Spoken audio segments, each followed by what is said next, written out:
السلام عليكم ورحمة الله وبركاته. أهلا بكم في قناة كروشيه تي في. النهاردة هنعمل مع بعض الدرس الأول اللي هي غرزة السلسلة. غرزة السلسلة في الباترون وغرزة السلسلة عملي هنشتغلها مع بعض. ولأول مرة تشوف أعمالي ما تنسيش تدوسي على الزر الأحمر اللي تحت الفيديو وتدوسي على الجرس عشان يوصلك كل جديد، ونتابع مع بعض الخطوات. أول حاجة هنبتدي نعمل عقدة البداية زي ما احنا شايفين كده. دي كده طريقة عقدة البداية، طريقة سهلة وبسيطة بالشكل ده. بعد كده بجيب الإبرة وادخلها من خلال الحلقة وبسحب الخيط الطويل. في عندي هنا فتلة قصيرة وفتلة طويلة، فبسحب الخيط الطويل بالشكل ده بحيث انها تبقى مظبوطة على الإبرة. بعد كده ألف الخيط على الإبرة واسحب من خلال الحلقة. ألف الخيط على الإبرة واسحب من خلال الحلقة بالشكل ده، واسيطر على الفتلة اللي موجودة في ايدي الشمال بحيث انها لا تبقى مرخية قوي ولا مشدودة قوي بالشكل ده.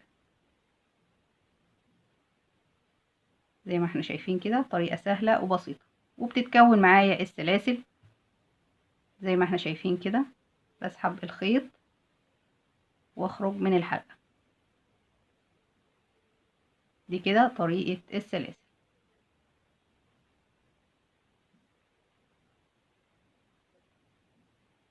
زي ما احنا شايفين كده سهلة وبسيطة.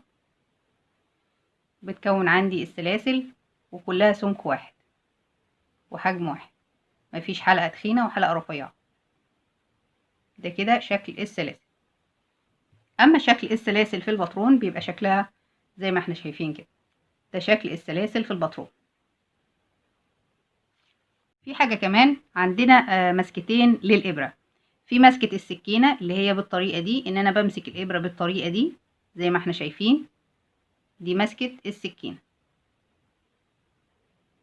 وفي مسكة المعلقة اللي هي المسكة دي، ودي اكتر طريقة انا برتاح فيها وبشتغل فيها بالطريقة دي. دي كده مسكة المعلقة. فعندك طريقتين، طريقة السكينة وطريقة المعلقة، والاتنين صح على حسب راحة ايدك للإبرة زي ما احنا شايفين كده. دي كده السلاسل وكده الدرس الأول. أتمنى يكون الفيديو عجبكم، ولأول مرة تشوف أعمالي ما تنسيش تدوسي على الزر الأحمر اللي تحت الفيديو وتدوسي على الجرس عشان يوصلك كل جديد. أشوفكم على خير، مع السلامة.